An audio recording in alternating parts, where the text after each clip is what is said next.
Welcome back to our channel. आज हम बात करते हैं दो ऐसे स्टॉक्स की जिनका निफ्टी के अंदर और बैंक निफ्टी के अंदर ज़बरदस्त वेटेज है और इन दोनों का रिजल्ट ही मंडे की चाल को डिसाइड करेगा। सबसे पहले हम बात करते हैं एचडीएफसी रिजल्ट का। एचडीएफसी में क्या रिजल्ट आए हैं, कुछ मैंने इसके अंदर हाईलाइट करके रखे हैं जिससे आपको थोड़ा समझ में आएगा। सबसे पहले इंटरेस्ट इनकम थोड़ा बड़ा कर देते हैं, हो जाए वही बड़ा, ठीक है। सबसे पहले इंटरेस्ट इनकम, इतने बड़े बैंक के लिए फ्लैट इंटरेस्ट इनकम, मतलब इतना बड़ा बैंक और आपके इंटरेस्ट इनकम एकदम फ्लैट है। अदर इनकम रेफर नोट 11 के अंदर समझेंगे क्या क्या इसमें इन्होंने इंक्लूड किया है। प्रोविजनिंग इनकी कम हुई है। अब यहाँ पे थोड़ा सा मिसकंसेप्शन आ सकता है कि प्रोविजनिंग कम क्यों हुई है।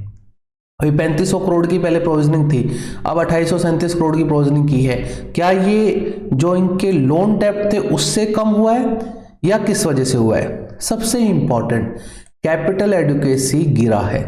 अब इनका कहना है कि आरबीआई का 11.9 समथिंग का है, उससे ज़्यादा है, बट कैपिटल एडिक्वेसी इनका कम हुआ है।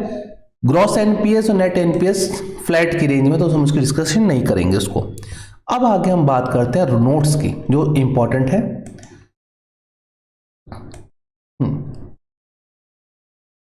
नोट्स में चलते हैं धीरे धीरे। सबसे पहले 11वां नोट। 11वें नोट में 9000 करोड़ रुपए किस चीज़ के हैं? जो ये एचडीबी का जो आईपीओ लेके आए थे उसका जो प्रॉफिटिंग था वो इन्होंने यहाँ पे क्रिएट किया है। तो ये सबसे इंपॉर्टेंट चीज़, मतलब कि इतने बड़े बैंक के लिए जहाँ पे इनका पीबीटी जो आ रहा है, अगर आप देखेंगे यहाँ पे जो इनका पीबीटी है करीबन यहाँ पे देखिए 24,000 करोड़ का है। इस बार पीबीटी भी कम हुआ है, ठीक है। उसके बाद भी कुछ ज़्यादा दम वाली बात नहीं है इसमें। अगर मैं ऑपरेटिंग प्रॉफिट की बात करूं बिफोर कंटीजेंसी एंड रिजर्व तो और ही कम है, मतलब डाउनफॉल के अंदर ये इस बार का क्वार्टर है, मतलब शांत क्वार्टर मान सकते हैं। जितनी एक्सपेक्टेशन थी 3 महीनों के अंदर उतनी इसमें नहीं आई है। सेकेंडली, आपको एक चीज़ ध्यान रखनी है कि जो ये आपका पहली चीज़ नोट नंबर 11 में जो आपका अदर इनकम 9000 का कंपाउंड अदर इनकम का था।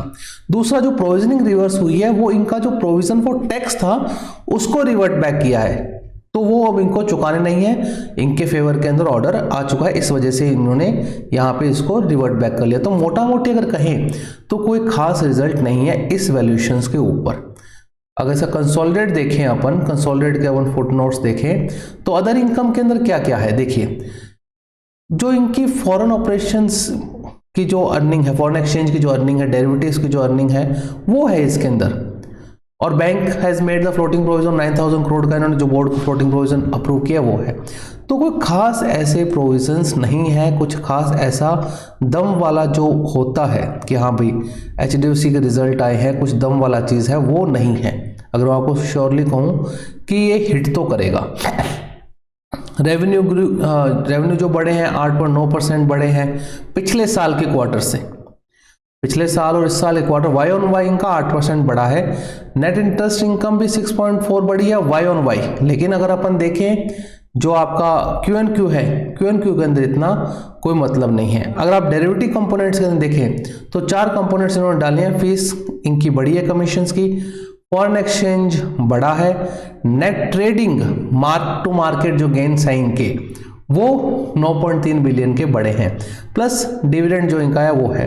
तो मोटा मोटी कहें तो एचडीएफसी बैंक के लिए इतने कोई खास रिजल्ट ये है नहीं। ठीक है, पोर्ट्रेट अच्छा किया जाएगा, नो डाउट इसके अंदर, but there is a no point यार। ऐसे बैंक को कुछ अच्छा रिजल्ट देना चाहिए था। ये एक चीज़ दिखाता है ये कि थोड़ा सा इकोनॉमी के अंदर स्लो डाउन है, इसकी कोई दो राय, आप इसको मना नहीं कर सकते। इकोनॉमी के अंदर स्लो डाउन काफ़ी हद तक है और ये इन पर हिट भी कर रहा है। कैपिटल एडिक्वेसी नीचे जा रहा है, इंटरेस्ट इनकम इतनी नहीं बढ़ रही।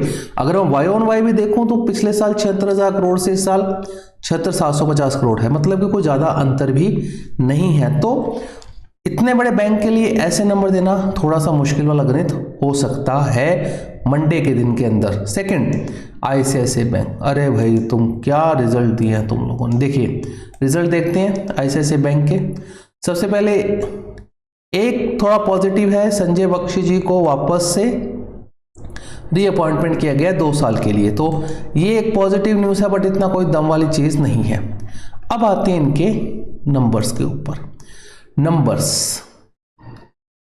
इंटरेस्ट इनकम फ्लैट, कुछ दम वाली चीज नहीं है इंटरेस्ट इनकम के अंदर, ठीक है ना। अदर इनकम का कंपाउंड भी उतना ही है, कुछ फर्क नहीं पड़ा, लेकिन प्रोविजनिंग बहुत तगड़ी बढ़ी है, 914 करोड़ से 2555 करोड़ पर चली गई, और नेट प्रॉफिट 16,383 करोड़ से 14,800 करोड़ का नेट प्रॉफिट आ गया, और कैपिटल एडुकेसी भी इनकी नीचे आ गई, क्योंकि बैंक्स के लिए सबसे इंपॉर्टेंट तो यही है भाई, कैपिटल एडुकेसी सबसे इंपॉर्टेंट है, तो ये सबसे ठीक है। देखिए आजकल बैंक्स को बहुत अच्छे से एक चीज करनी आ गई, एनपीए को कंट्रोल करना, तो लोग भी उतने होशियार हो गए, आजकल लोग एनपीए को नहीं देखते हैं, ठीक है, जब बढ़ते हैं तब वो मान लीजिए कि हिट होता है, बाकी एनपीएस को नहीं देखते, क्योंकि उनको पता चल गया banks are very smart and clever to operate the NPS, SMA 1 हो, SMA 2 हो, SMA 3 हो, very clever to manage these things.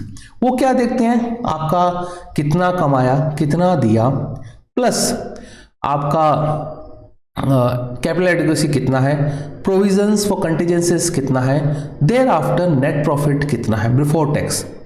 Before tax का प्रॉफिट बहुत ही पहली बार ये फॉल हुआ है इतने क्वार्टर्स के अंदर, ठीक है। अब पॉइंट कहां पे है, पॉइंट है इनका प्रोविजन पर। ये प्रोविजन क्यों बढ़ा, मैं आपको अगर बताऊं ये प्रोविजन क्यों बढ़ा है, और आप देखेंगे नीचे चलते हैं, आपके लिए मैंने हाईलाइट करके रखा हुआ है, पहले पढ़ के पूरा। हाँ, provision, the following is the annual supervisory review, RBI has directed the bank to make the standard asset provision of 1283 crore का। अब स्टैंडर्ड एसेट प्रोविजन का मतलब हो गया करीबन 10% प्रोविजन, मतलब ये करीबन 12,000-13,000 करोड़ का लोन तो हो गई।